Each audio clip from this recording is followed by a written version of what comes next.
Dewan Perwakilan Rakyat Provinsi Nusa Tenggara Timur yang saya hormati, yang terdiri dari petani 1713, wira swasta 1802, PNS 731, TNI 35. Perlu sama kami sampaikan, Umbes Tavenato berdiri tanggal 25 November tahun 2016. Saya hadir dengan berbagai kepala dinas yang berkaitan baik dengan BUMDes, industri, pertanian, maupun hal-hal yang berkaitan dengan anggaran. Jadi kalau tadi Pak Bupati sudah menyanggupi untuk drone, nanti tolong dicek, nanti kalau bupatinya bohong tolong lapor gubernur. Jadi jangan sampai nanti begini terus omongan tidak datang, lapor supaya kami kalau mau tidak bisa kami cari jalan lain supaya bisa bantu rakyat. Mudah-mudahan Pak Bupati tidak lupa itu supaya nanti dalam waktu tidak terlalu lama selesai. Banyak masalah memang di Republik ini, terutama juga di NTT sebagai provinsi termiskin. Saya ulang-ulang menyatakan orang miskin itu pasti hasil penjumlahan orang bodoh tambah malas, itu jadi miskin itu. Jadi jangan pernah omong bilang kami orang miskin, karena orang miskin nanti orang setelah bodoh dan pemalas juga punya satu ini miskin. Karena itu kita terus harus mulai mengupayakan seperti tadi dari Kepala Bumdes sampaikan, banyak potensi itu perlu dikelola, dan saya berterima kasih saya Gubernur tentunya atas upaya-upaya kerja keras yang telah dihasilkan. Dan tentunya masih ada PR-PR yang perlu dilanjutkan, dan sebagai Gubernur saya sangat gembira bila semua tempat mendapatkan kerja-kerja yang rajin seperti ini, pasti NTT makin lama akan keluar dari kondisi-kondisi yang sulit.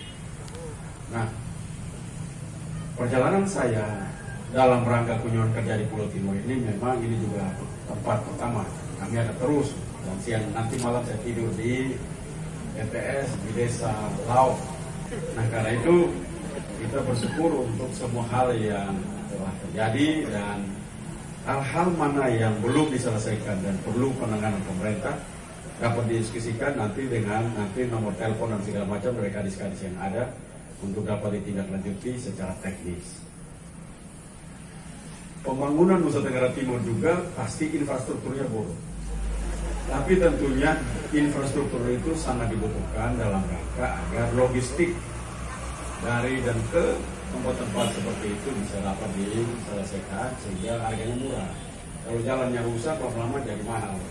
Dan itu akan membuat kita kesulitan seperti Dampoang, naik Liu, daerah-daerah Kabupaten Kupang yang begitu banyak sekali potensi pertanian peternakan, hasil-hasil hutan, tetapi karena tidak bisa dimaksimalkan karena infrastrukturnya buruk.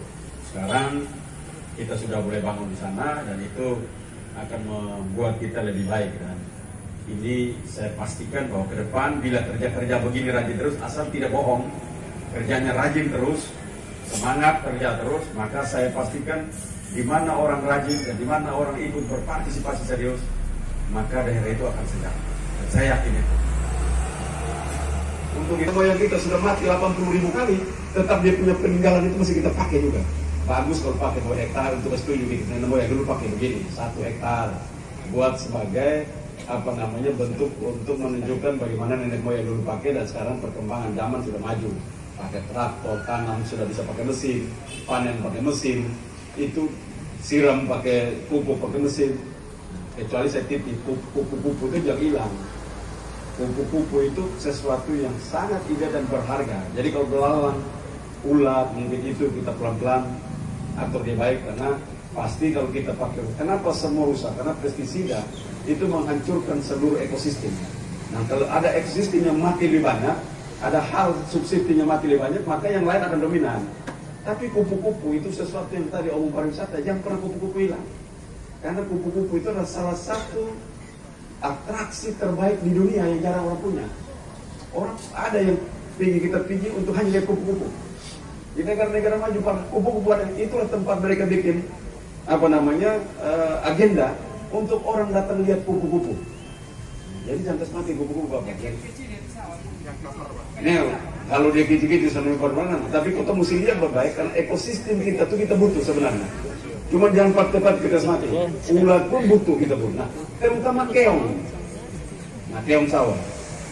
Keong-keong ini kami butuh 1 kilo isinya tuh Rp1.500.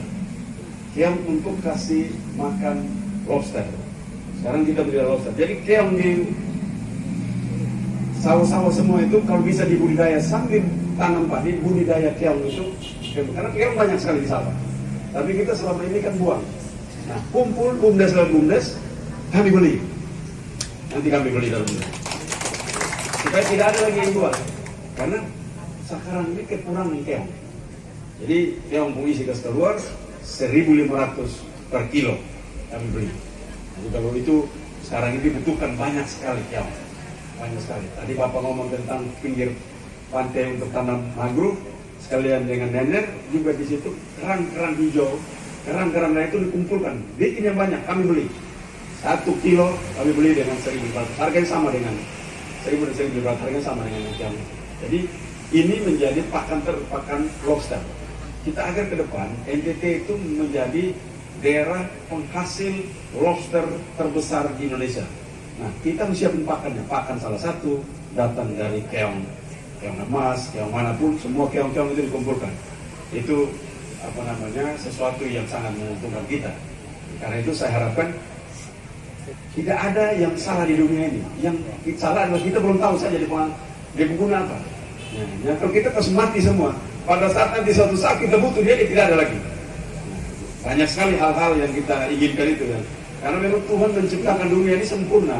Tidak ada yang salah di situ. Orang bilang lalat. Lalat ini kenapa dia tidak berguna bagi kita? Main bawa penyakit? Tidak juga.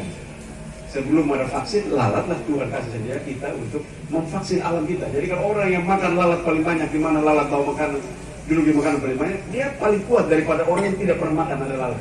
Coba cek saja. Karena itu memang vaksin alam Tuhan buat itu. Tidak ada manusia di dunia ini Tuhan ciptakan sesuatu yang gunanya buruk buat manusia. Manusia tidak tahu saja dia bermanfaat apa. Itu yang sebenarnya yang harus kita, ilmu pengetahuan membantu kita untuk melakukan riset, penelitian, untuk kita tahu apa-apa saja di sana. Kita harapkan ini terus dikerjakan dan saya menaruh harapan serius bahwa off-taker yang tadi dikerjasamakan terus kita dorong. Saya juga sedang mendorong terus supaya kita punya off-taker, khususnya begini nih Pak.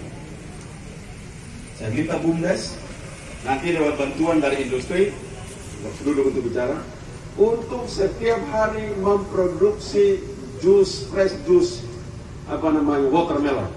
Watermelon ini semangka. Watermelon juice, semangka. Nah, gimana jualnya? Provinsi pun kadis-kadis semua Bapak kasih ke mereka. Camat dan seluruh kadis-kadis di Kabupaten Kupang Bapak kasih.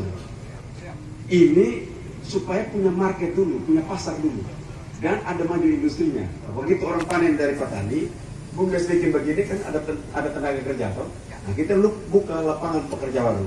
Jadi orang tidak pergi jual ini di kota sana saja, yang lebih tapi yang sisanya sudah bikin habis karena seluruh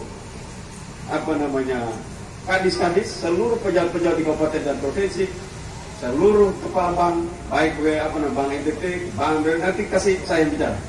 Mereka setiap hari di ruangannya minum jus watermelon. Jadi semangka. Kenapa?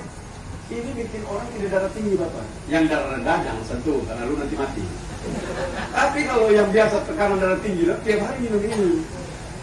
Jadi tinggi tensi darah tinggi, nah boleh hari kita minum supaya selamat. Jadi ini menyelamatkan kita dari darah tinggi.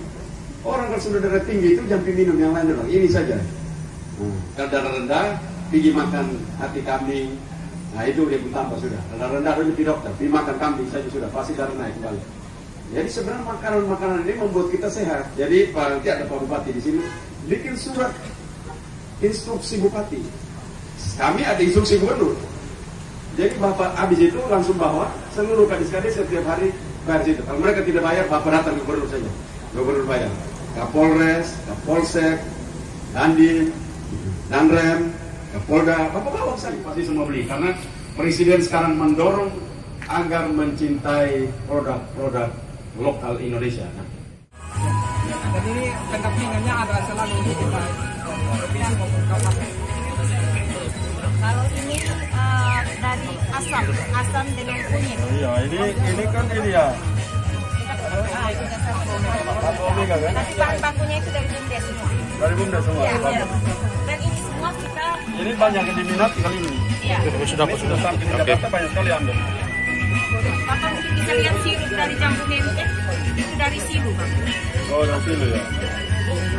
Ini juga dari Bumdes dari silu, Bang. Sirup jambu mente. Kalian sudah bawa jual di mana aja?